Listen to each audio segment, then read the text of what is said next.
Euh, je vais vous parler aujourd'hui de la permaculture et on va attendre le go. C'est bon? Bien, donc on va parler ce soir de la permaculture. Est-ce que quelqu'un dans la salle connaît la permaculture? Vous pouvez lever le bras simplement, même si c'est plus ou moins... ouais, voilà, plus ou moins comme ça, c'est très bien. Donc, il faudrait, tu peux mettre le... Pardon. Oui, non, il n'y a pas de souci. Parce que là, moi, je vais avoir du mal sur cette thématique. Voilà, la permaculture, on va faire en fait ce qu'on appelle la ronde des pétales, parce que souvent, la permaculture, il y a un symbole qui représente la permaculture, vous avez peut-être déjà vu, c'est une fleur avec différentes pétales.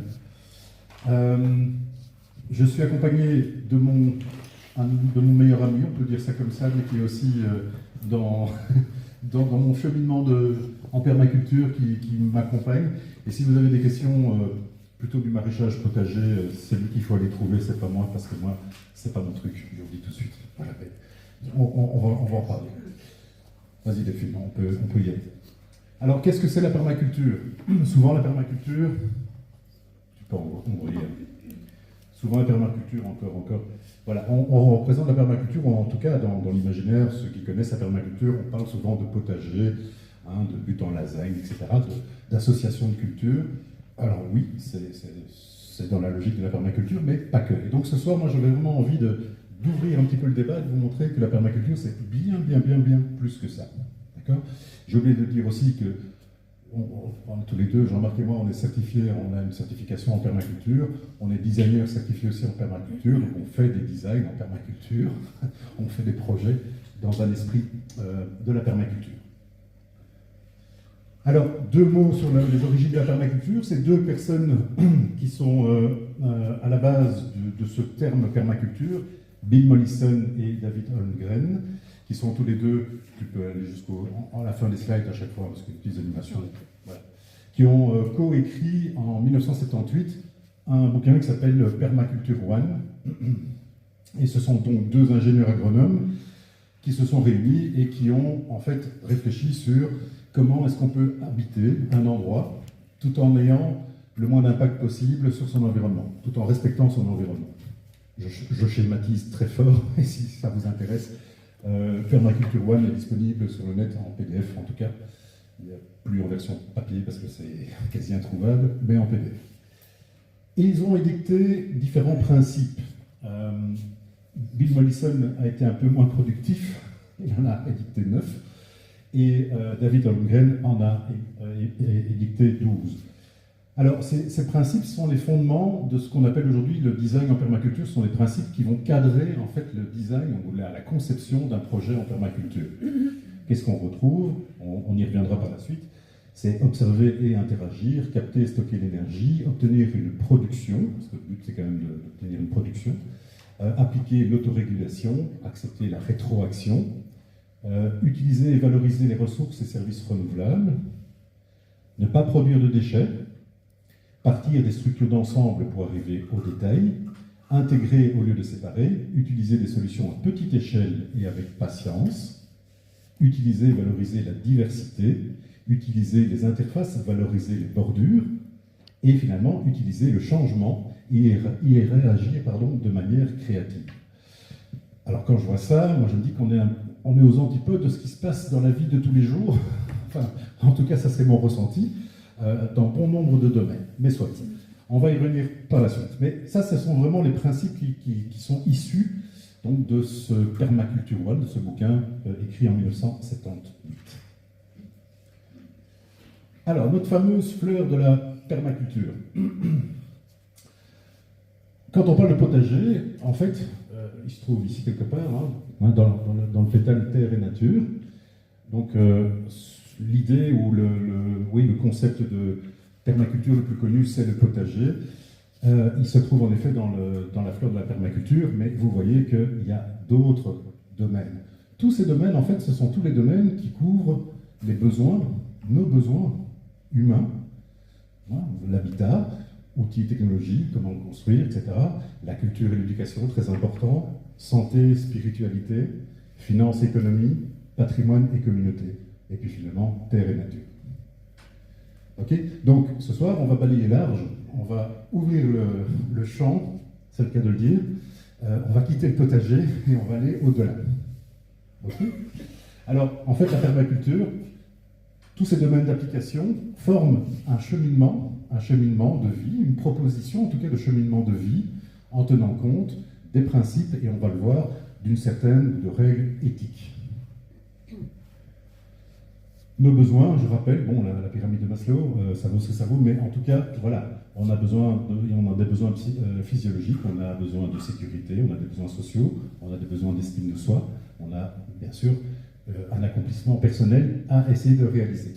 Donc, la proposition de la permaculture, c'est d'embarquer tout ça et de finalement gérer ou parcourir sa vie d'une autre manière.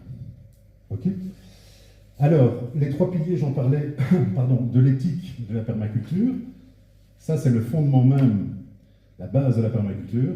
C'est prendre soin de l'humain. On est des êtres humains, on habite à un endroit, on vit à un endroit, on a des interactions à un endroit ou à des endroits. Eh bien, on prend soin de l'humain, je dirais même du vivant, de manière large. Ok ? S'il y a des questions, vous pouvez les poser, moi je ne sais pas. Interaction après. Ok, j'ai oublié de le dire, c'est pour ça que moi aussi. j'y pense. Le deuxième pilier, c'est prendre soin de la terre. De manière générale, prendre soin du milieu dans lequel on vit. Okay, quel qu'il soit. Et quand je parle du milieu, je préfère même milieu que terre, c'est parce que moi j'ai travaillé beaucoup en entreprise aussi. Eh bien, une entreprise est un écosystème avec aussi quelque part un certain terrain, qui peut être fécond, fertile ou stérile, au contraire.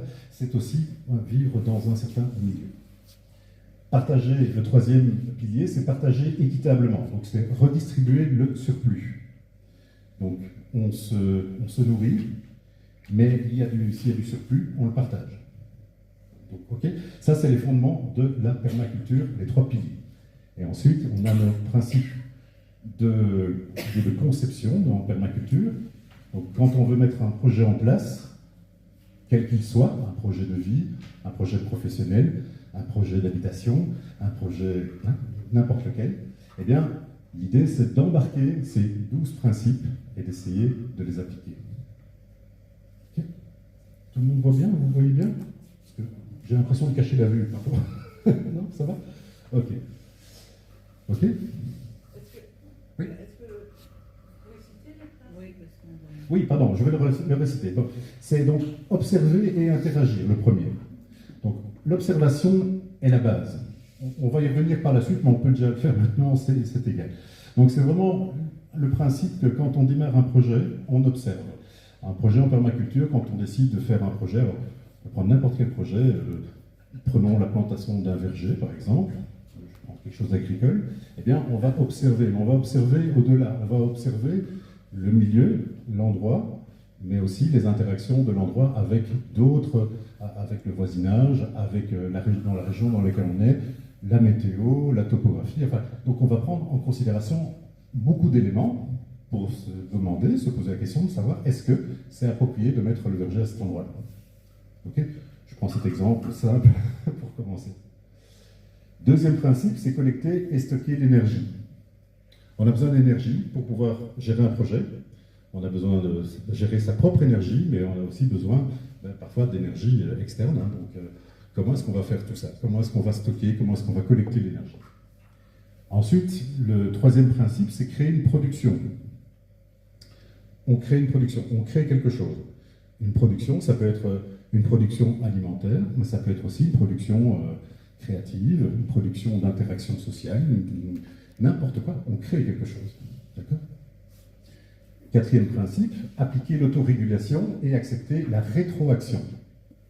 Donc ce qu'on met en place, on doit être capable de se dire, finalement, ça ne fonctionne pas, on fait le constat, ou au contraire, ça fonctionne, tout va bien, mais ça peut ne pas fonctionner, et donc on va faire une rétroaction, on va agir, on va remettre en place quelque chose d'autre.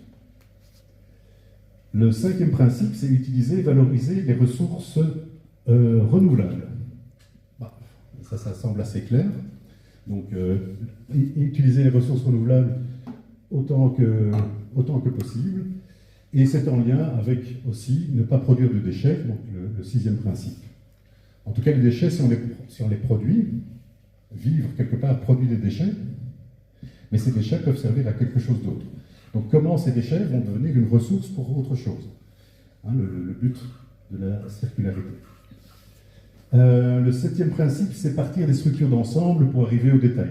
Alors, ce principe-là est parfois un peu moins compréhensible, mais je disais tout à l'heure, quand si on a un projet, je reprends l'exemple du verger, eh bien, on va observer, bien sûr, mais on va essayer de partir de l'endroit de la région dans laquelle on se trouve et de se poser la question, de se dire, OK, quelles sont les interactions que peut avoir mon verger avec l'environnement large, avec la région, avec le voisinage, avec... enfin, vraiment de manière beaucoup plus large. Donc une structure beaucoup plus large pour arriver à quelque chose de plus fin.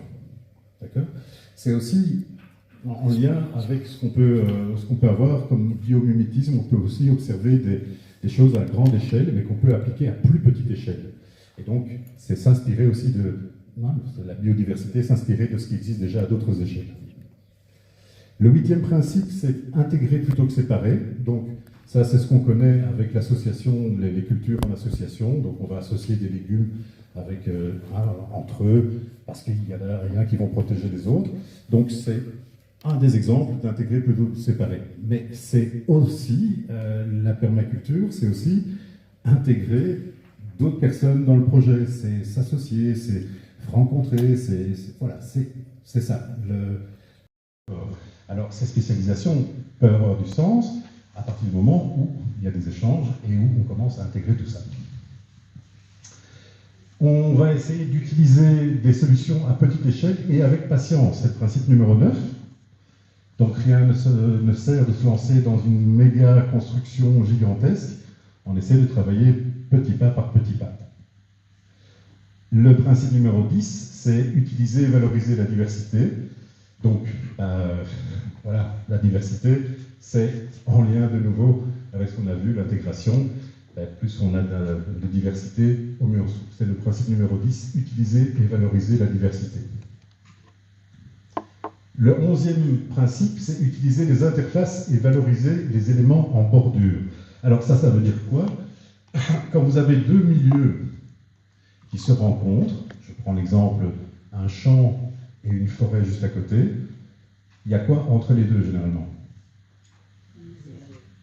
Il y a une lisière qui en fait est un autre biotope qui n'est ni une forêt, ni un champ, et qui va accueillir d'autres types de végétaux, d'animaux, qui va permettre la circulation des animaux. Donc c'est une interaction entre deux milieux, qu'on appelle la bordure, et qui va créer encore un autre écosystème, autre chose. Et donc qui va en fait, de nouveau, favoriser la diversité. Le 12e principe, c'est utiliser les changements et y réagir de manière créative. Bon, ben là, encore une fois, ça change, on doit être capable de se dire, ok, on accepte le changement, on l'accompagne, plutôt que de forcer, de vouloir se dire, ok, on conserve ce qu'on a mis en place, et on essaye de s'adapter. Ça va? Question par rapport à ces principes? Clair, plus ou moins? On va y revenir aussi. Désolé, j'ai un peu chaud, mais... T'as que ton t-shirt, hein? Oui, j'ai mon t-shirt. Alors, je vais rentrer dans une page un peu plus sombre ce soir.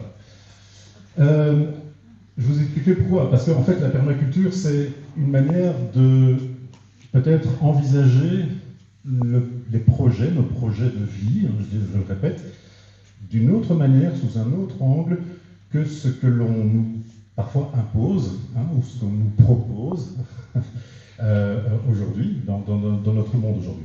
Et je fais un petit retour en arrière en 1972 avec le rapport Meadows, vous connaissez peut-être, vous avez peut-être déjà entendu parler, qui est un rapport qui a été commandé par le club de Rome au MIT.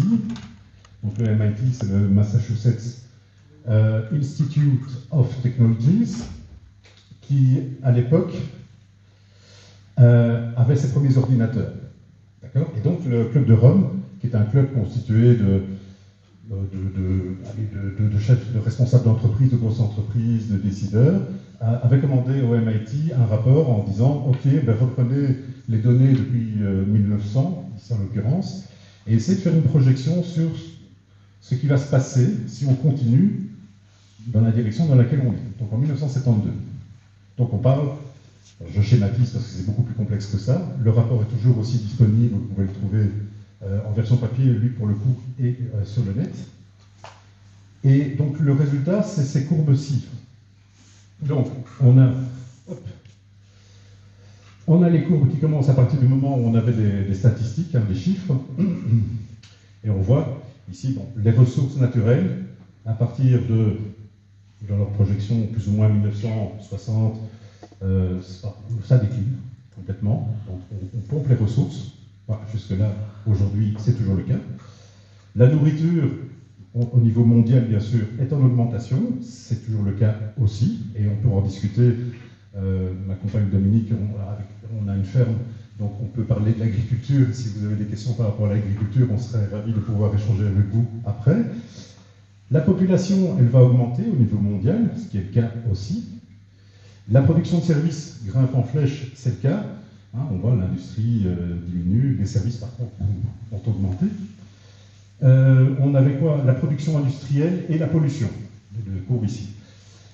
Donc, ça c'était les projections du rapport Meadows, qui ont été actualisées d'ailleurs en 2010. Maintenant, c'est la ligne qui se trouve ici, avec les petits, on voit ici les petits pointillés, c'est le rapport de 1972, et les lignes ici, c'est l'actualisation. Et on voit que, en fait, à partir, on va dire, de 2020, entre 2020 et 2030, donc aujourd'hui, il y a un effondrement.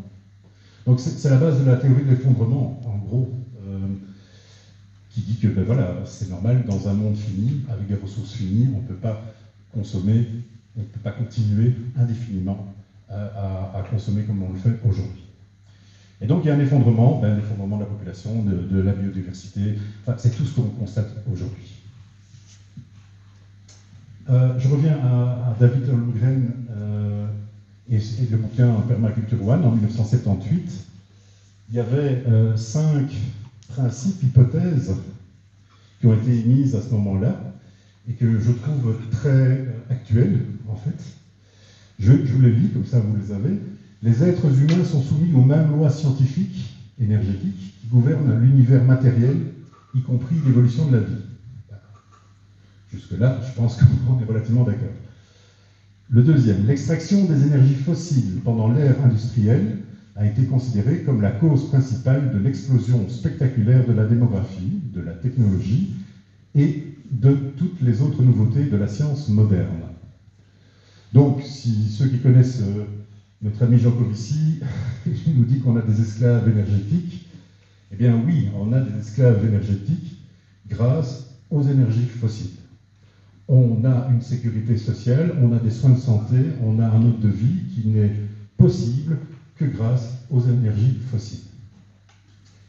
Le troisième postulat, la crise environnementale est réelle et son ampleur est telle que la société moderne industrielle va subir une transformation qui la rendra méconnaissable.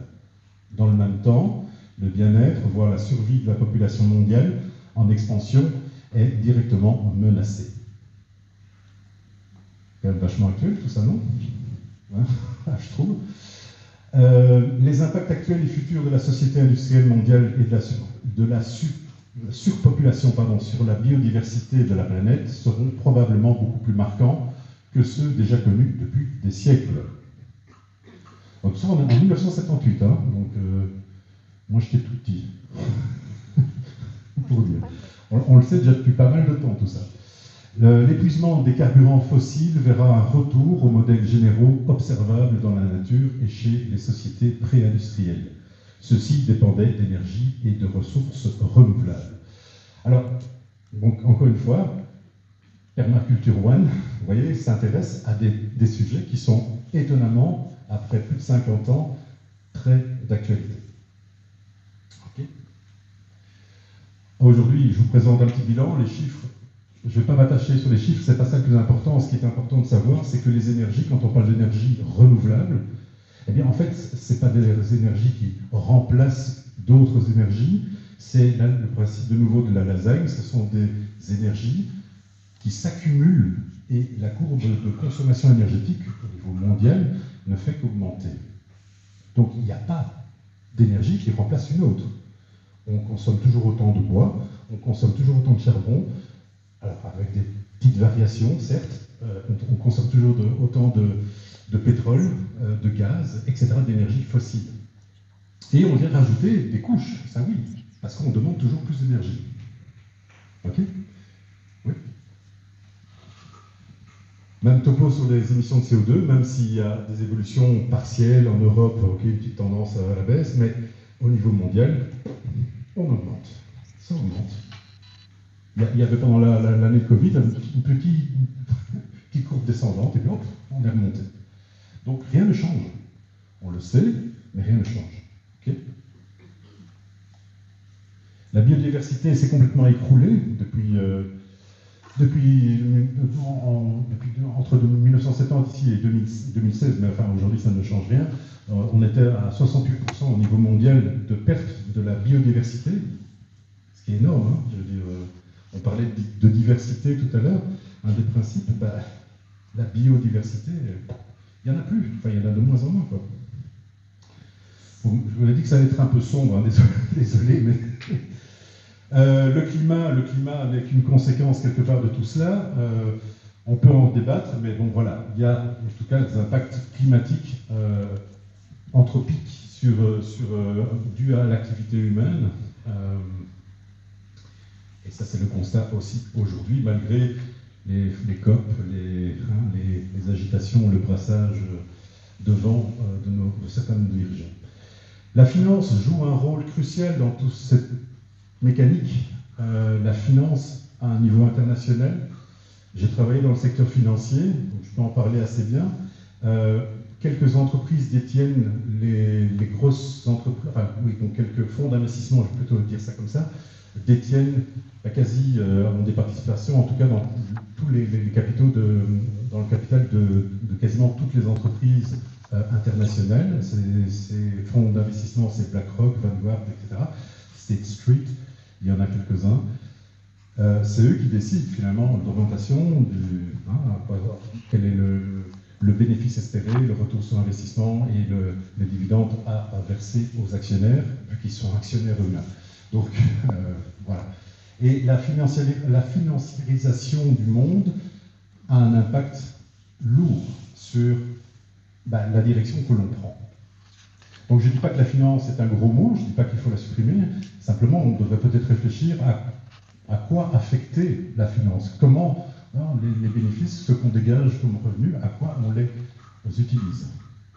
Malheureusement, je pense que là aussi, on n'est pas tout à fait dans la bonne direction. L'humain, finalement, la part de l'humain, on l'a entendu récemment, on le vit, nous, je veux dire presque au quotidien. Je prends l'exemple du monde agricole qui est malmené pour l'instant, qui produit une alimentation ou qui produit une petite partie de l'alimentation, parce qu'en fait, on produit quoi? On produit des matières du bio à une production biologique à destination des méthanisateurs, donc pour faire du gaz. C'est une grosse partie de la production destinée à ça, voire à l'alimentation de nos animaux. Mais l'humain, dans tout ça, la production alimentaire humaine, de qualité, elle reste finalement très marginale. Mais il n'y a pas que ça. Il y a nos produits technologiques qui utilisent des composants. Il y a des enfants qui doivent aller au fond des mines pour aller les chercher aussi, des métaux rares, etc. Voilà, donc on est, je ne vais pas dire une forme d'esclavagisme moderne, mais on n'en est pas loin, en tout cas dans beaucoup de pays. La grande accélération, c'était une mise en perspective. Il y a un centre qui s'appelle le Stockholm Resilience Center, qui a mis en perspective les indicateurs de développement socio-économique avec les deux indicateurs d'évolution, on va dire, du système Terre. Et donc forcément, il y a une corrélation, tout s'accélère au niveau socio-économique et tout se dégrade au niveau système Terre. au système Terre, les systèmes terrestres, biologiques. Ok, donc je vous invite vraiment. Je ne sais pas si la présentation sera disponible après. Comme toi tu veux. Oui, mais avec grand plaisir, parce que je mets chaque fois les références. Donc je vous invite vraiment à aller, si ça vous intéresse, à aller voir chaque fois les URL, vous pouvez les consulter, les données. Okay, ici, je ne vais pas rentrer dans le détail, c'est pas le but. Vous en avez peut-être aussi entendu parler, les dépassements des limites planétaires. Alors, ces limites planétaires, ce sont des indicateurs, encore une fois. On va parler de la qualité de l'eau, on va parler de la couche d'ozone, on va parler des polluants chimiques, etc. Donc il y a 9 grandes catégories, ça a été redécoupé un petit peu en 2023, je crois. Enfin, je vous ai mis un petit peu une ligne du temps avec ces grands, comment je veux dire, ces grands, aidez-moi, domaines. Donc, en 2009, on avait 3 dépassements sur les 9, et puis ça s'accélère, 2015. Vous voyez, donc, dépassement, tant qu'on reste dans le vert, c'est OK. Puis dès qu'on sort du vert, forcément, on dépasse ce que la capacité, on dépasse la capacité de régénération d'un système, de ce système. Donc, on est loin, et on est de plus en plus loin, on est de plus en plus dans le rouge, 2025. On a franchi de nouveau une nouvelle limite et je ne serais pas étonné que 2026, on continue. Les amis, on ne va pas la lancer ici. Arthur Keller explique bien mieux que moi les principes, en fait, du rapport Meadows, ce que je vous ai montré, les courbes, la théorie de l'effondrement, en expliquant que finalement, en proposant quelques options, quelques hypothèses et en démontrant que l'effondrement va avoir lieu. Bon, après, il l'explique très très bien, je vous invite vraiment, le lien est aussi dans le lien de la vidéo et dans la présentation, d'aller voir cette vidéo, elle est vraiment très très bien faite, très didactique, ça dure une vingtaine de minutes, donc c'est pas non plus ingérable. Voilà. Voilà, aujourd'hui, donc il y a plein de personnes qui crient, qui hurlent, et qui essaie de nous faire passer le message, de dire ok les amis, continuons comme ça et on va dans le mur. Je pense que voilà, la plupart d'entre vous ici en êtes conscients ou conscientes. Allez voir ces personnes, ce qu'elles racontent, lisez leurs bouquins, écoutez leurs vidéos, il y a beaucoup de publications sur YouTube aussi. Ça vaut vraiment la peine pour vraiment vous conscientiser, prendre conscience de l'état de la situation qui est assez catastrophique. N'ayons pas peur des mots. Voilà. Alors, on va revenir. Ah oui, alors, dernière chose. Jean-Marc Jancoff ici, je reprends, ça c'est un de ces slides, j'aime bien. Tu peux aller au suivant. Voilà. Est-ce que vous pensez qu'un monde de 100% renouvelable est possible? Oui. Oui. Oui. Pardon? Ouais. Alors, c'est l'anecdote ici. Ce tableau date donc de 1605, c'est ça. 1605, donc le monde en 1605, au début du XVIIe siècle, était 100% renouvelable. L'humanité a vécu dans un monde 100% renouvelable pendant des centaines de milliers d'années, plus même peut-être, des millions d'années. 1,5 million, je crois, le plus vieux squelette qu'on a trouvé. Bref, donc à partir du XVIIe siècle, grosso modo, et surtout vers début du XVIIIe, on a commencé à rentrer dans une ère industrielle, d'industrialisation, avec le charbon, le bois, la consommation de bois d'abord, puis le charbon, etc. Et voilà, la boucle, ça s'est vraiment emballé depuis ce moment-là. Et donc un monde 100% renouvelable est possible, mais on devra peut-être accepter un jour de vivre autrement. Voilà, de se déplacer autrement, de manger autrement, de se soigner autrement, de vivre autrement, tout simplement. Ok? Et pour ça, je reviens à ma fleur de la permaculture. Comme je l'ai dit tout à l'heure, c'est une proposition qui, en fait, invite à agir de manière concrète, mais agir dans une autre direction que celle proposée et du monde dans lequel on est aujourd'hui et que je viens Donc, je viens de vous donner certains indicateurs qui ne sont évidemment pas les plus positifs. Il y a énormément de positifs dans le monde actuel aussi, heureusement. Mais en tout cas, en termes de biodiversité, en termes de ressources, on n'est pas tout à fait dans la bonne direction. Ça, c'est sûr. Voilà. Alors, on va approfondir ceci par des exemples concrets. Donc, on va faire la ronde des pétales cette fois-ci. On va aller plus en détail dans chacune des pétales pour un peu voir quels sont les projets, les idées qui sont liées à chacune de ces pétales. Ok ? Donc, on va commencer par la pétale Terre et Nature. Tu peux chaque fois, tout s'affiche, et encore un petit truc. Ouais. Merci. Donc ici, c'est, comme je disais, ici, c'est l'ensemble des actions ayant un impact positif sur la qualité de nos sols, des écosystèmes et favorisant la biodiversité. Donc ça, c'est le pétale Terre et Nature. Je vous ai mis, je ne vais pas rentrer dans le détail non plus, mais des connaissances et des connaissances ou des domaines à développer. Donc chacun d'entre nous est capable, s'il le souhaite, d'acquérir un certain nombre de compétences et de connaissances liées à chacune de ces pétales. Et c'est ça qui fait la richesse aussi du modèle de la permaculture, c'est que ce n'est pas, vous voyez, que terre et nature, que le potager, mais c'est beaucoup plus vaste. Mais ça nécessite beaucoup d'investissement aussi personnel, de temps, d'énergie, en effet, pour pouvoir mener des actions concrètes qu'on va un petit peu illustrer ici. Donc, quelques exemples par rapport à terre et nature, ou de l'application concrète.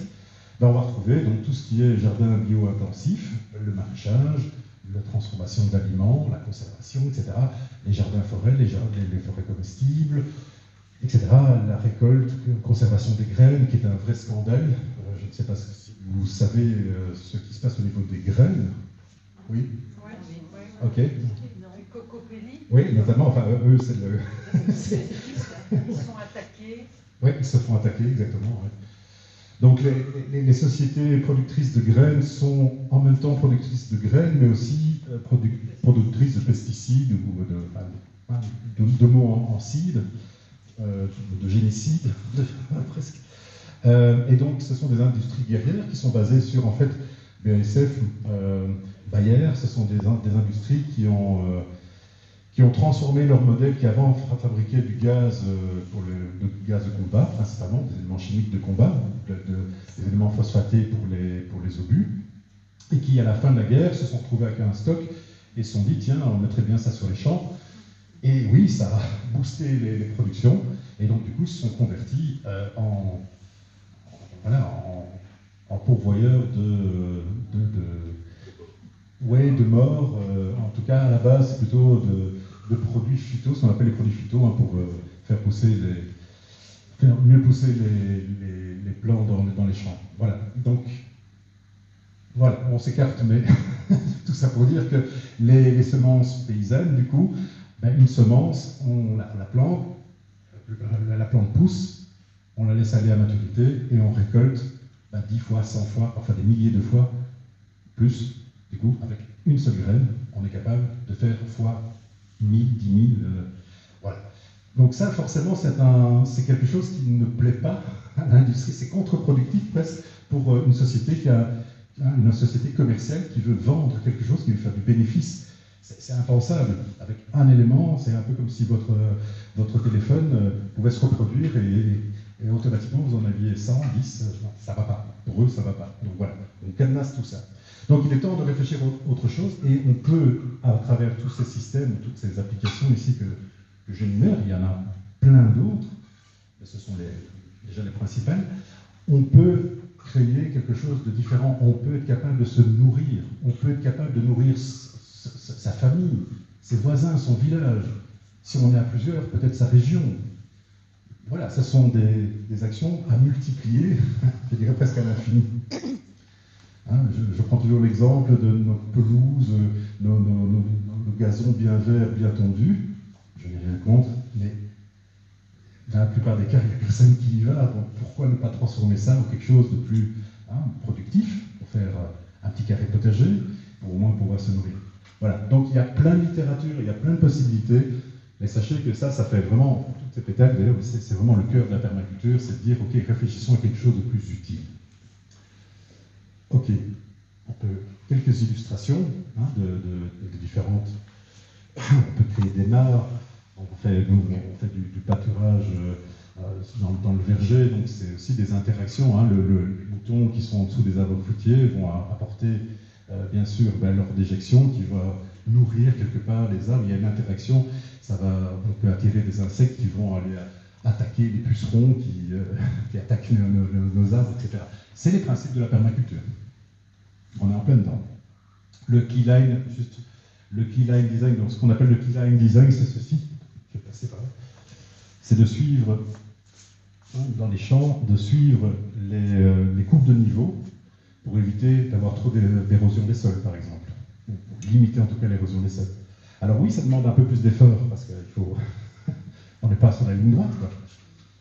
Mais voilà, on résout en partie. Il y a plein d'autres techniques pour résoudre l'érosion des sols. Si vous voulez en parler, Dominique est bien placée pour en parler, parce qu'elle travaille chez Nathalie Grewell, qui est dans la cellule d'érosion des sols d'ailleurs. Les strates, importants aussi, enfin, c'est vraiment les effets de bordure dont je parlais tout à l'heure. Quand on crée des strates d'arbres, de différentes de variétés, on va créer comme ça des milieux différents, avec aussi une faune, une flore, une production qui va être différente. Les mares, enfin, voilà. Il y a plein de choses. Là aussi, on a énormément de littérature et énormément d'informations à disposition, mais inspirez-vous. Et franchement, c'est palpitant quand on touche. Moi, je suis un passionné d'agroforesterie. Ça, c'est l'agroforesterie. On fait passer des grosses machines agricoles entre les arbres. Est-ce que vous voyez ça en Belgique? Pardon. Non, moi non plus. Je trouve ça dommage. Il y en a Pas encore. Pas encore. Il y en a un peu en France, il y en a un peu en Allemagne. En Belgique, c'est très peu répandu. Il y en a à Corbet, à Montséguibert. Il a planté, il avait commencé, et on voit des haies. Ça, on voit donc vraiment du bocage qui se recrée à certains endroits. Mais l'agroforesterie avec des arbres en Belgique, moi, j'en ai pas encore vu. À quoi ça sert? Alors, ça sert plusieurs fonctions. En permaculture, on va parler de fonctions. Donc, bien sûr, il y a le champ qui va servir de produire de l'alimentation. Ici, ce sont des céréales. Les arbres eux-mêmes vont donner du bois, on peut donner des fruits, on peut faire ça avec des fruitiers, par exemple. En dessous des arbres, on peut encore faire un autre type de culture. D'accord ? Donc, au lieu d'avoir une monoculture, on va avoir 3, 4 fonctions, variétés, qui vont amener de la biodiversité, qui vont interagir aussi. Les arbres vont interagir avec les cultures, vont amener de l'ombre, vont amener de la fraîcheur. Alors on peut se dire, oui, mais l'ombre sur un champ de céréales, c'est pas idéal. Ben, oui, on va avoir peut-être une petite perte. Et encore, ici vraiment en bordure, mais en fait, grâce à l'humidité apportée par les arbres, à la protection des vents, à la protection, enfin, le fait d'amener de l'eau, eh bien, les cultures vont se sentir mieux et reproduire plus. Donc on aura une perte en surface, mais un gain final en productivité. Quel est l'intérêt de la grosse machine? L'intérêt de la grosse machine, en soi, il n'y en a pas. Parce qu'elle consomme. Oui, je suis d'accord. Mais alors, il faut quitter nos ordinateurs et nos mondes de bureaux. Et il faut mettre des millions de personnes dans les champs, comme c'était avant. Alors, oui, on pourra peut-être se passer de grosses machines. Aujourd'hui, si on veut produire et nourrir le monde, non. Oui, mais parce que les grosses machines, ils détruisent la vie dans le sol. Je suis d'accord, oui. C'est ça, parce qu'il y a quand même quelque chose qui détruit le vivant. Je suis d'accord. C'est une question de compromis, hein. C'est vrai. Donc, je préférais, à la place de la grosse machine, voir, comme on voyait avant, les faucheurs, à la limite, qui viennent faucher à la main. Mais il faut des bras. Il y en a. Non, dans les champs, il n'y en a plus. Ah oui, ça, je suis d'accord. Mais pour ça, il faut des incitants. Qui a envie de lâcher son travail moins physique, peut-être un peu plus, pour aller vers un travail qui est très, très physique, et voilà. C'est tout le débat, c'est clair. Hein, Et ça augmentait considérablement. Ouais. Et donc, si la productivité diminue, forcément, on ne pourra pas payer de la même manière les gens qui vont faucher. Non. Les gens qui n'ont pas leur jardin, parfois ils mettent de la pelouse, alors le fait d'aller faire des cultures, ça peut s'arrêter. Voilà. Mais va pas changer le nom ce soir, mais clairement, oui, on pourrait voir les choses encore avec une étape supplémentaire. Mais je veux dire, déjà réintroduire donc, les arbres, pour répondre à votre question, les arbres ont des fonctions bénéfiques, donc des interactions bénéfiques sur les cultures. Il y a un bénéfice que je peux citer, c'est la régénération du cycle de l'eau. Oui. Grâce à ça, l'eau va rester là Oui. et va pénétrer dans les sols plutôt que de filer vers les vallées et d'emporter avec elle De la terre arable. la terre arable. Oui. Et ça limitera les inondations aussi. Exact. On C'est fera- une autre fonction. Et en fait, merci, parce que vous introduisez un principe en fait en permaculture, mais ça c'est un principe de conception, donc c'est pas ça qu'on va voir ce soir, mais enfin, on l'a abordé, on le verra pas en détail, mais c'est vraiment les principes de fonction. Hein. Quand je mets en place quelque chose dans un projet en permaculture, enfin, un projet quel qu'il soit, c'est la fonction de chaque élément et les interactions de fonction entre les différents éléments. C'est voilà, c'est fondamental. Donc ici, les arbres ont plusieurs fonctions dans ce type de paysage. C'est juste... Bon, mon micro marche pas, mais on fera les questions après si vous voulez bien, Ouais, comme ça on va continuer. Parce que je suis pas sûre d'avoir assez de batterie pour tout Alors, filmer ok, non plus, tu on vois. continue, Ok. on continue. Au niveau de l'habitat, alors, au niveau de l'habitat, c'est un sujet aussi palpitant, si tu peux juste mettre les deux, le petit Pardon. titre et les... Non, c'est moi dans ma présentation, j'ai voulu faire l'inverse. Donc, c'est concevoir et maintenir des habitats humains soutenables et durables. Alors là aussi, je veux dire, l'industrie du bâtiment a évidemment évolué au cours des différentes décennies qui sont passées. Et aujourd'hui, ben, il est, je pense, ça dépend un peu évidemment des projets, mais quand on construit par exemple une nouvelle maison, un nouveau bâtiment, ben, c'est déjà se poser la question, est-ce que j'ai besoin d'autant d'espace, hein, on peut se poser la question sur la taille des maisons, mais c'est d'essayer d'avoir des maisons qui ont un impact le plus faible possible sur leur environnement. Donc, de nouveau, c'est l'observation, hein, le principe d'observation, on l'a vu. Ça veut dire, dans ma région, autour de moi, j'ai quoi à ma disposition qui pourrait éventuellement servir à la construction de la maison. On va parler de maisons passives, de maisons bioclimatiques, avec des matériaux naturels. On peut trouver la terre, hein, l'argile, la paille. Voilà. Donc on peut construire déjà avec de la terre, de la paille, de la chaux, etc. On peut commencer à construire des habitats. Alors on est en Belgique. En Belgique, c'est pas le sud de la France. Il y a un autre climat, il pleut, donc c'est en termes de maintenance, voilà, c'est autre chose. La maison que vous voyez en haut à gauche, c'est une maison donc ossature bois en paille, enfin avec les murs en paille. Et puis ça a été donc, recouvert d'argile et puis un bardage en bois. Mais quand on la voit, on croirait presque une maison Thomas Piron. Non, pas eux. C'est pas eux. Mais je veux dire, ça ne choque pas visuellement, on n'est pas sur une carter. Les carters, c'est les maisons, donc là, par le coup, c'est à droite en bas, qui sont un autre type d'habitat. Et donc, c'est une réflexion, c'est se poser en tout cas la réflexion de quel type d'habitat souhaite-t-on habiter vraiment en fonction de nos besoins aussi, des besoins de notre famille, etc. On est aussi en Belgique donc tributaire de certaines lois qui ne sont pas toujours favorables, même loin de là, à de l'habitat léger ou de l'habitat alternatif.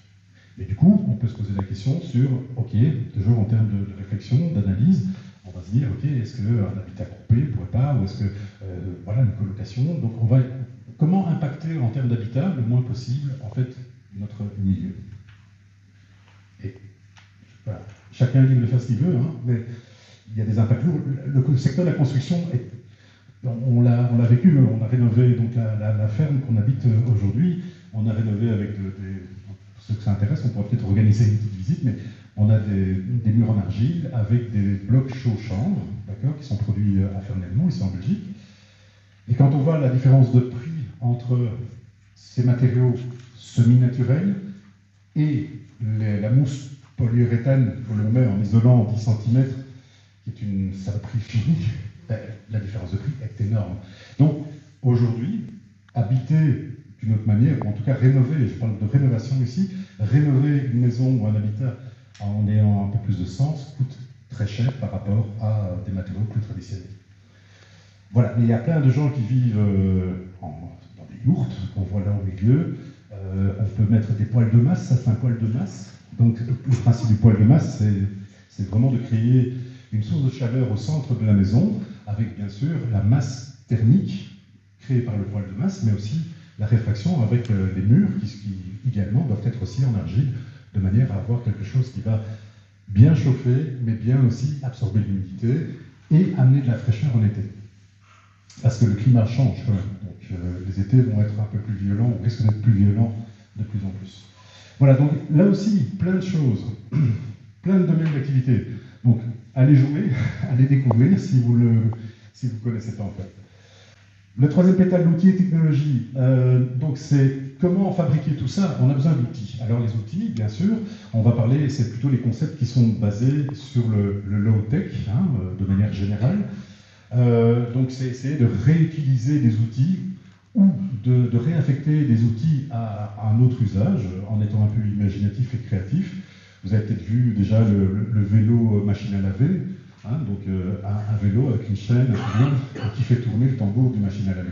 Alors il faut être un peu sportif, en tout cas avoir dans son entourage des gens qui aiment bien le vélo et qui veulent un peu s'entraîner, et on profite pour faire une petite machine comme ça. Voilà. On a la construction d'éoliennes. Je vous avais dit, un des principes, c'est d'aller chercher de l'énergie et comment le stocker. Donc ça, c'est un des principes de conception de permaculture. On a les toilettes sèches. Voilà, aujourd'hui, on met des litres d'eau potable à l'égout. Oui, les toilettes sèches, la matière qui va sortir de là va permettre de fertiliser le sol. Donc, les urines aussi, voilà, donc on a à notre disposition, on a à portée, peut-être pas de main, mais enfin, vous me comprenez, on a vraiment une valorisation qui est sous-exploitée actuellement. Les fours solaires, on peut avoir de l'eau chaude, voilà, en cœur des systèmes solaires. Donc il y a aussi énormément de documentation, de tutos, de possibilités au niveau low-tech, mais on a besoin de ces outils, on a besoin de ça, parce qu'on vit en Belgique et qu'on est dépendant du climat aussi. Ok. Alors, une pétale qui, à mon sens, est sous-développée, mais qui est hyper importante, qui est peut-être même fondamentale, enfin, qui pour moi est fondamentale, c'est l'enseignement et la culture. Alors, surtout l'enseignement. On nous a gavés d'une certaine manière de voir les choses. Je pense que les générations futures, si on leur parle, si on leur fait découvrir aussi une autre manière d'aborder le monde et d'autres possibilités pour finalement qu'ils aient aussi un monde agréable à vivre, mais différemment, eh bien, en fait, ça passe par l'enseignement. Et donc, l'enseignement, on va avoir d'autres modèles que le modèle traditionnel de l'enseignement. Et je ne critique pas du tout les enseignants, parce qu'ils sont aussi pris dans un système. Mais je pense que c'est aussi l'intergénérationnel. Moi, j'aime bien l'intergénérationnel. Apprendre de nos anciens, c'est une richesse inouïe, parce qu'il y a des connaissances qui se perdent de plus en plus. Moi, je fais le constat, on fait le constat en discutant entre nous, les savoirs de nos parents, de nos grands-parents ou de nos arrière-grands-parents se perdent de plus en plus. Et je pense que c'est aussi le but de Solaris, de partager tout ça. Donc, l'enseignement est fondamental.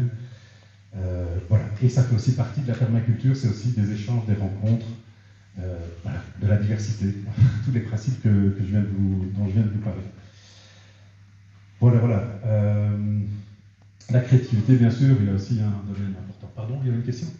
Non, il n'y a pas de question, c'est après. Pardon, ok. On continue alors. Santé, bien-être, et j'ai mis entre parenthèses spiritualité, parce qu'on est des êtres spirituels.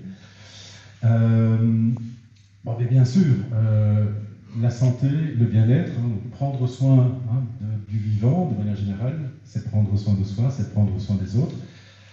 Là aussi, il y a plein de choses à faire. Des approches plus holistiques, des méthodes aussi qui nous permettent de mieux nous découvrir et d'être mieux dans nos corps et dans nos esprits. Ça fait aussi partie de l'approche de la permaculture. C'est aussi fondamental que de bien soigner un sol, c'est de se soigner soi-même et de soigner les autres.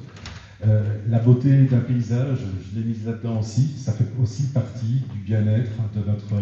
la beauté, on n'en parle pas beaucoup, mais les choses qui sont belles font du bien, tout simplement. Donc, soignons aussi notre beauté intérieure et extérieure, ou l'extérieur pour la beauté. Voilà, la finance et l'économie, là aussi, c'est tout ce qui est collaboration, échange, partage, de manière plus juste et de manière plus équitable.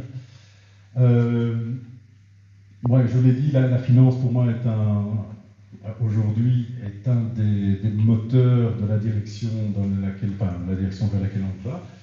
Donc il y a plein d'initiatives pour pouvoir payer autrement, pour pouvoir échanger, pour recycler. Des banques, il y avait Newbie, je ne sais pas si vous vous souvenez de cette banque qui s'est fait massacrer par le système bancaire actuel, en fait, en gros. Voilà, mais bon, il y a une renaissance. Il y a Triodos qui font des... Pardon ? Patriodos. Voilà. Non, ben on en discutera, ça va. Ok. Il y a des AMAP, il y a des possibilités d'échanger, il y a la jaune, enfin il y a des monnaies locales qui malheureusement, il y a un peu une perte de vitesse aussi.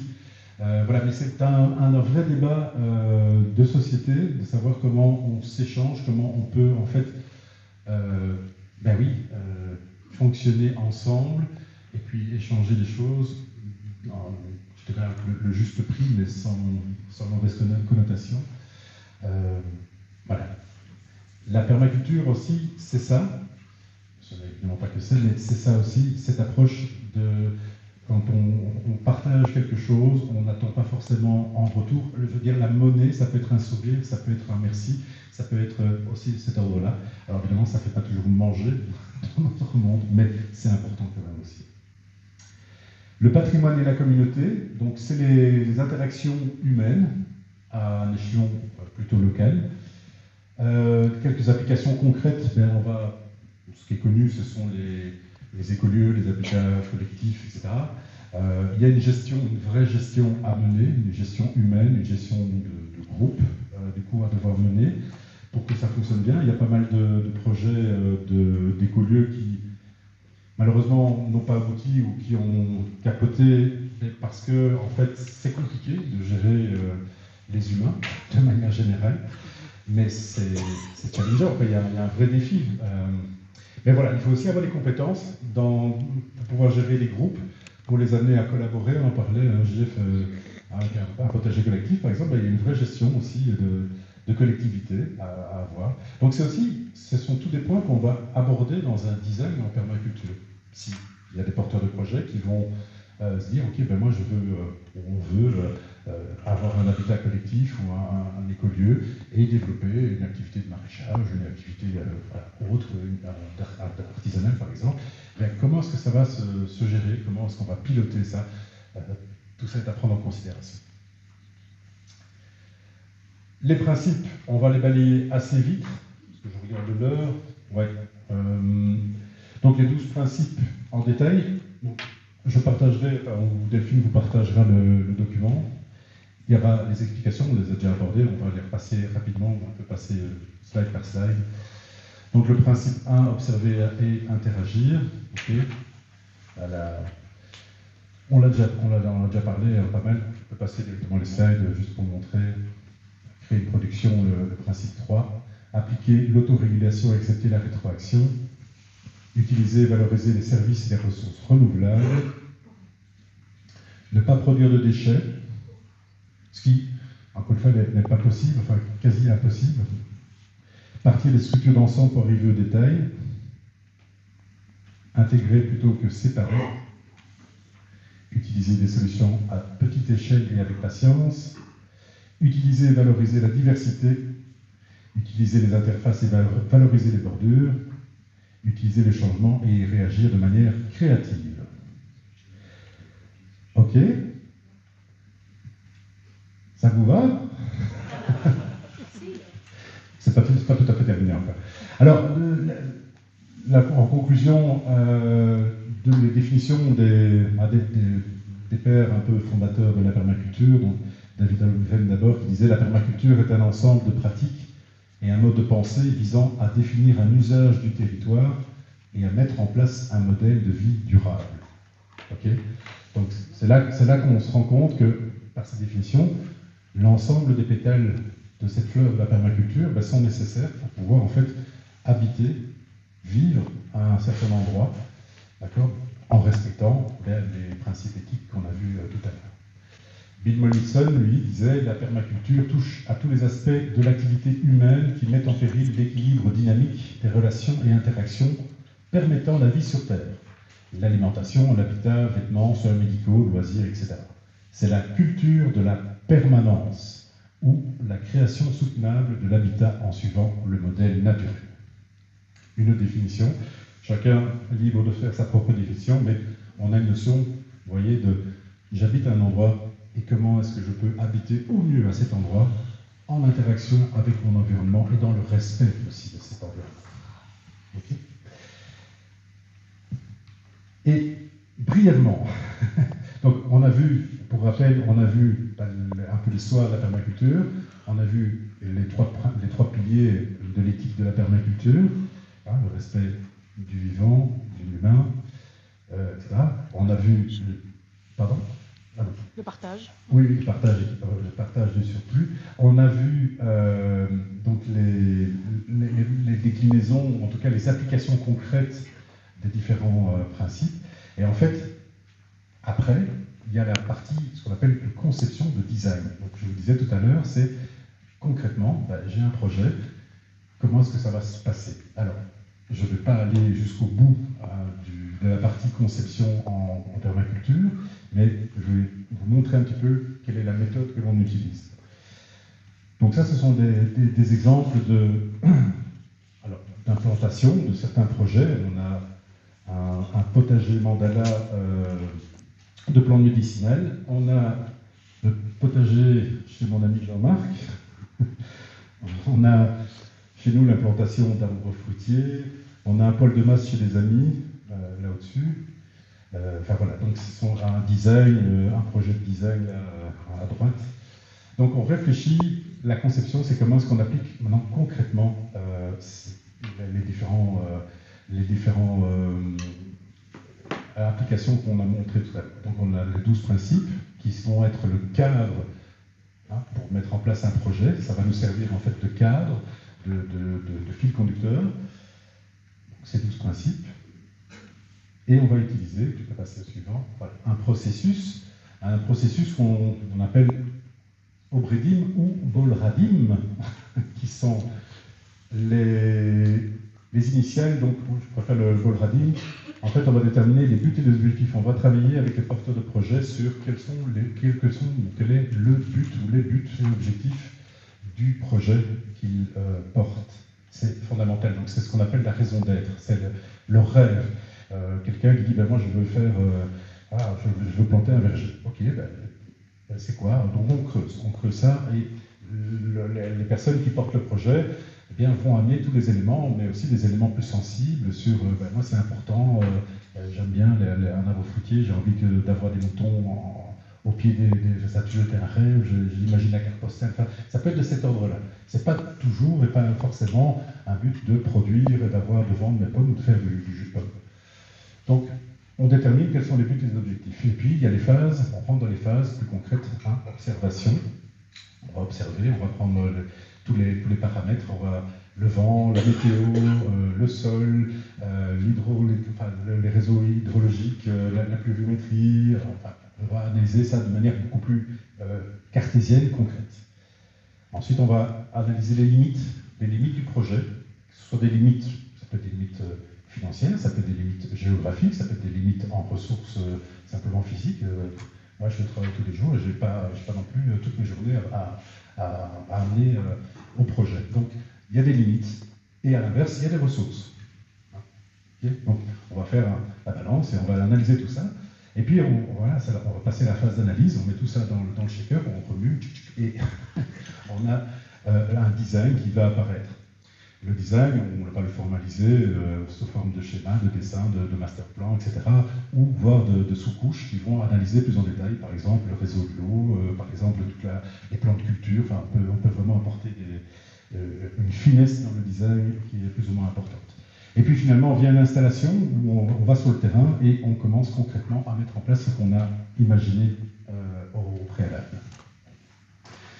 Ensuite, il y a la maintenance. La phase de maintenance est hyper importante. Idéalement, dans un système en permaculture, ce qu'on dit toujours, c'est que la phase de maintenance devrait être réduite à néant. C'est-à-dire que le système s'auto-maintient. Alors ça, c'est l'idéal à atteindre, mais rares sont les systèmes qui s'auto-maintiennent. Mais c'est aussi être conscient qu'il y a de la maintenance et voilà, savoir qu'elle sera plus ou moins importante en fonction des projets. Et puis, il y a les boucles de rétroaction dont on a parlé tout à l'heure aussi, hein, l'évaluation, être capable d'évaluer, de dire, bah oui, ça fonctionne ou ça ne fonctionne pas. Dans quel cas, hop, on reboucle et on revisite le projet et on accepte le changement, même si parfois c'est pénible, même si parfois, voilà, ça prend du temps et de l'énergie, mais ça fait partie du jeu, on avance. Du coup, vous comprenez mieux le principe d'avancer petit pas, hein, pour pas des gros projets directement, parce que si on doit recommencer, ben, il vaut mieux recommencer un petit pas que toute une longue balade de plusieurs kilomètres. Voilà, ça c'est un peu pour vous décrire, et je ne vais pas aller plus loin ce soir, mais la suite en fait, hein, donc après les grands principes, concrètement, on travaille avec cette espèce de méthodologie qui nous définit les grandes étapes par lesquelles on passe pour avoir un projet qui finalement, et on travaille avec évidemment les porteurs de projets, pour arriver à mettre en place quelque chose de concret. Et un projet qui peut être dans n'importe quel pétale de la fleur de la permaculture, bien entendu. Voilà, et je terminerai ici avec une autre définition, mais je l'ai aussi, c'est la permaculture est un système de design visant à créer des environnements humains durables. Voilà, voilà. Si vous êtes intéressé, je dis petit coup de pub, mais on organise régulièrement des séances de formation, d'initiation, de formation en permaculture et de séances de coaching. Donc si vous avez des projets, ben voilà, vous pouvez nous contacter aussi hein, sur le site virtuose.be. C'est Jean-Marc et moi. On accompagne les porteurs de projets aussi à travers la méthodologie que je viens de vous montrer, justement, à la réalisation de projets. Voilà, est-ce qu'il y a des questions? Merci.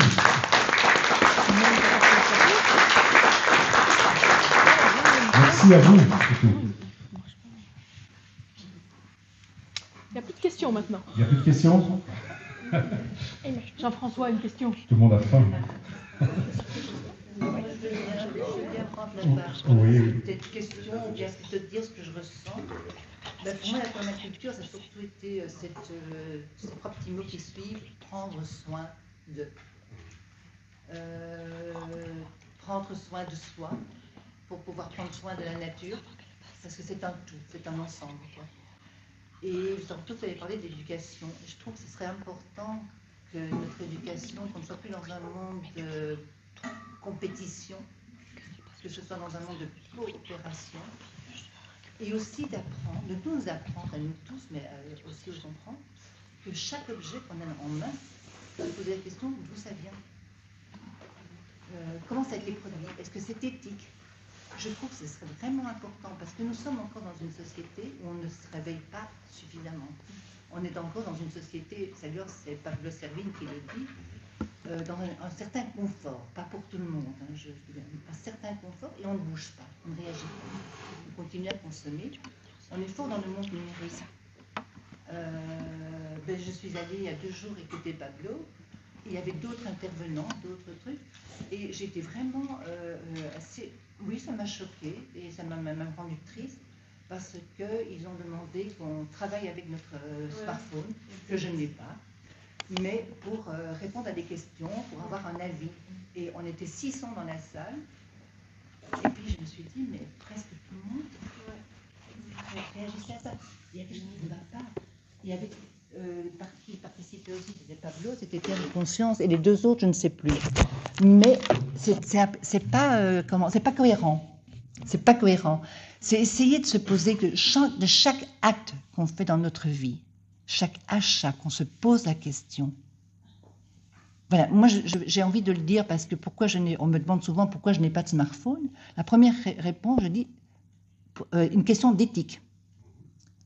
Comment c'est fabriqué? Où? Ça nuit à la santé de l'humain, mais ça nuit à la santé de notre terre, quoi. Le sol, on est toujours en train de violer notre sol. On continue à faire d'extraction à outrance, c'est pour ça que ça va provoquer des conflits militaires de puissance. Et c'est ça, réveillons-nous dans ça, quoi. Il est vraiment urgent qu'on ait un autre regard sur ce qui se passe et de réagir vis-à-vis de nous-mêmes, de se poser la question. Et je sais, hier, j'étais avec un enfant qui a 13 ans, je suis assez souvent avec lui, et je lui ai dit comme ça, tu sais, la première chose que tu dois faire, c'est prendre soin de toi, mais vraiment en profondeur, pas superficiellement, en alliant tout ce que tu as envie, avoir un bien-être intérieur. Et en ce moment-là, tu pourras prendre soin de l'ensemble. Voilà, c'est ce que j'avais envie d'exprimer. Merci. Merci pour ça. Et merci vraiment, ouais, je peux applaudir. J'ai travaillé en entreprise, je l'ai dit, tout au long de ma carrière, jusque récemment où j'ai fait un virage à 180 degrés. Mais j'ai constaté beaucoup de souffrance, en fait, aussi dans mes équipes, avec les personnes avec qui j'ai travaillé, une perte de sens, et je crois que le soin intérieur, c'est l'écoute intérieure, etc. Il y a beaucoup de gens qui sont en souffrance, qui ne l'expriment pas toujours, mais qui sont en souffrance. En fait, moi je ressens énormément de souffrance dans le monde du travail aujourd'hui, partout. Je connais le monde des entreprises plus spécifiquement, mais je pense que c'est plein de métiers sont mis à mal aujourd'hui, et là, le sens du travail pour moi, c'est fondamental aussi par rapport au bien-être qu'on peut avoir, qu'on peut ressentir. Donc, voilà. Merci pour votre intervention, en tout cas. Oui, moi j'avais envie de dire, d'abord merci de l'intervention qui vient d'avoir lieu, mais je voudrais compléter en disant, non seulement se poser la question d'où ça vient, mais aussi où ça va. Moi j'ai été choquée récemment d'apprendre que notre tri sélectif, notamment les plastiques, partait dans du tri de papier, carton, et atterrissait en Inde. Et donc, il y a toute une partie de ce que l'on jette qui est camouflée et qui repart dans des pays sous-développés où les gens, là, sont obligés de refaire du tri et recevoir des plastiques qu'ils n'ont pas demandé. Tout à fait. Il y a certains pays qui refusent aujourd'hui de le recevoir, mais on envoie nos déchets, on envoie loin de nous, tout comme on extrait loin de nous, parce que qui a envie d'avoir une mine aujourd'hui à côté de chez soi, dans nos pays, plus personne. Et donc en fait, on se voile la face. Voilà, le monde occidental, hein, le monde n'est pas partout le même, mais occidental en tout cas, joue ce jeu de l'autruche, quoi. On camoufle tout, et voilà, loin des yeux, loin du cœur, comme on dit, et voilà, la conscience est sauvée, quoi. Mais c'est choquant. Ouais, tout à fait. Tout à fait. Merci.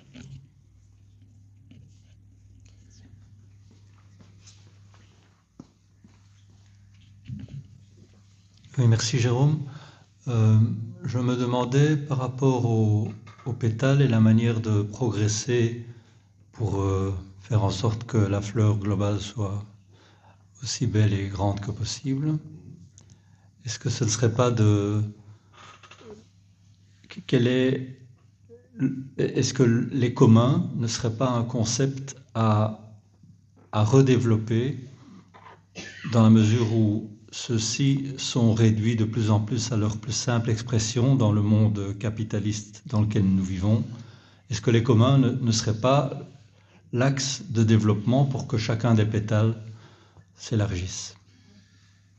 Merci pour ça, Gilles, parce que c'est vrai que les communs, c'est un sujet qui est très intéressant et qui est très d'actualité.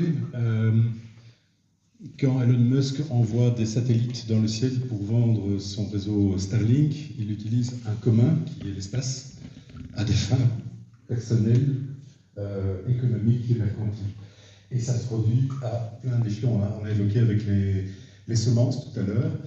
Donc en fait, la redéfinition des communs, c'est-à-dire les espaces, les lieux, les moyens, l'eau, l'air, hein, ce sont des communs fondamentaux. L'eau, on voit déjà que ça devient nettement plus sensible. L'air aussi. Enfin, on ne vend pas encore de bouteilles d'air, sauf à raison médicale, mais voilà, on a besoin, tu as tout à fait raison, le commun, la destination, l'utilisation commune d'une ressource devrait être une priorité. Ce n'est pas le cas de nouveau. On est dans une vision de propriété. Est-ce qu'il y a encore beaucoup de forêts, je prends cet exemple-là, communes dans lesquelles on pourrait aller chercher des champignons Alors, non. Il y a des raisons, hein. Je ne dis pas que tout est bon dans le fait d'aller chercher ces champignons dans la forêt ou du bois. Il y a de l'abus, malheureusement, mais cette notion de commun n'est plus non plus enseignée. N'est plus enseignée, et là on revient avec l'éducation. Je pense que c'est aussi des concepts qui doivent être réenseignés à nos jeunes. C'est la notion de commun. Ce que je fais a un impact sur le commun. Et donc, en même temps, ça demande une prise de conscience, une certaine discipline parfois, des restrictions dans certains cas, mais c'est important et c'est fondamental. Donc, on n'a qu'une planète qui est commune et on devrait la gérer en communauté, en bonne intelligence. D'autres questions? Oui. Le micro.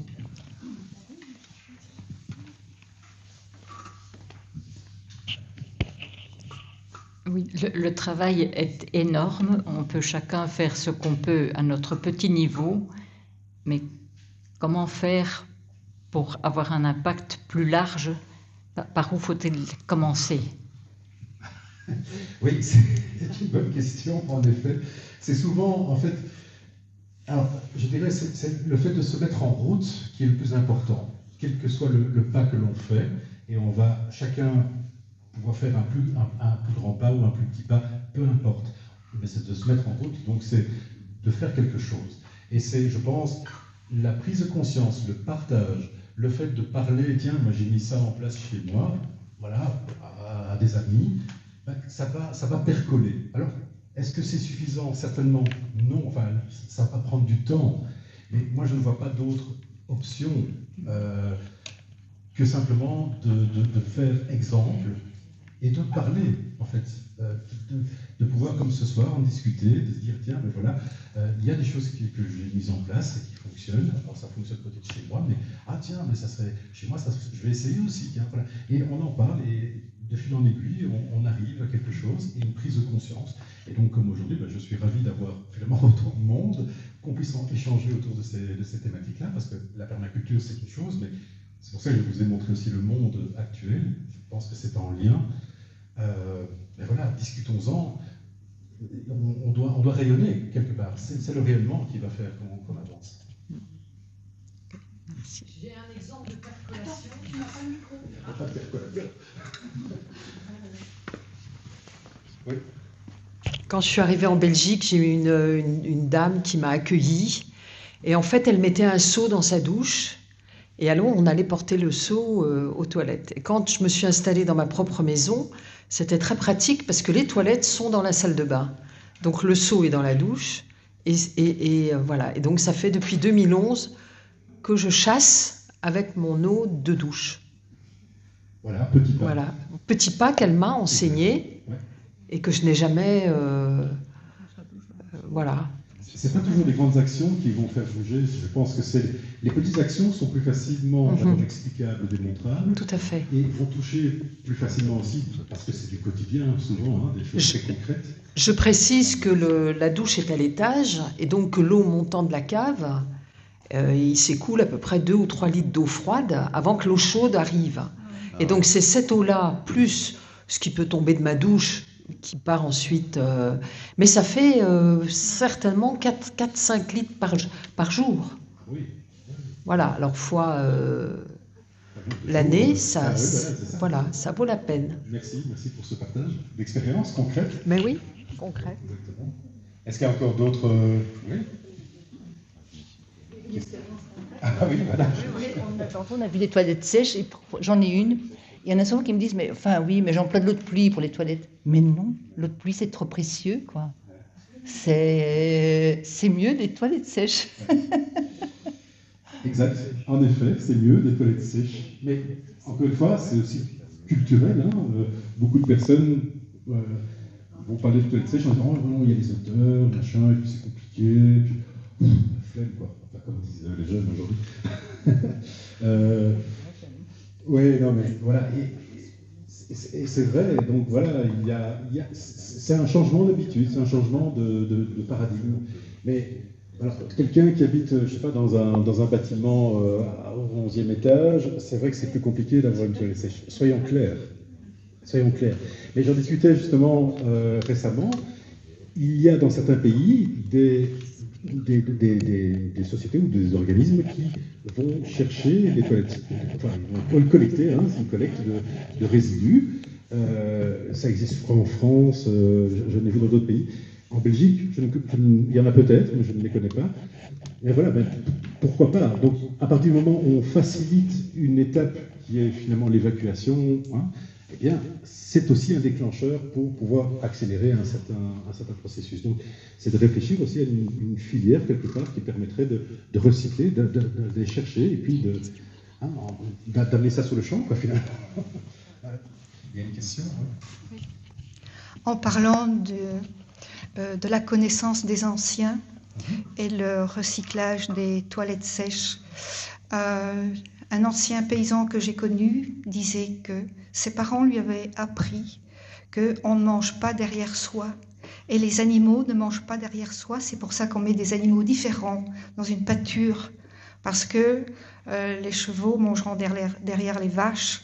Et peut-être l'utilisation de l'urine est peut-être bien, mais des matières fécales, personnellement, je ne suis pas pour, en écoutant la réflexion de ces anciens, justement. Parce que quand on voit tout ce qu'il y a dans la matière fécale et remangée par derrière, oui, bonjour. Bien sûr, mais les matières fécales ne sont pas épandues directement, donc on va les laisser au minimum 2 ans pour que les traces chimiques qu'on peut retrouver... Chimiques, énergétiques et tout ça. Oui, bien sûr, mais donc c'est un peu comme le compost, je veux dire, on va attendre un certain temps avant de pouvoir l'étendre. Maintenant, il y a en effet, aujourd'hui, on voit dans les urines, il y a des traces d'autres polluants, enfin voilà, donc tout n'est pas parfait. Mais les toilettes sèches, en tout cas, si on a un potager, si on a quelque chose, moi je pense que c'est une bonne option. Le tour d'aujourd'hui n'est pas forcément lié. On utilise des musiques. Oui.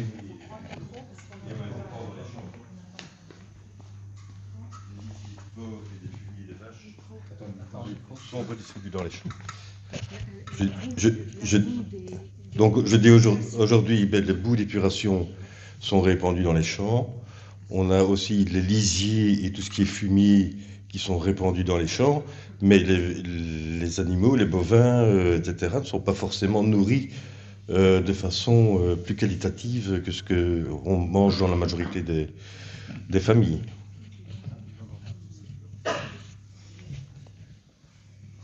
Ok. Est-ce qu'il y a encore d'autres questions, commentaires, partages? N'hésitez pas, je propose qu'on arrête ici. Moi, je vous remercie encore vraiment pour votre attention.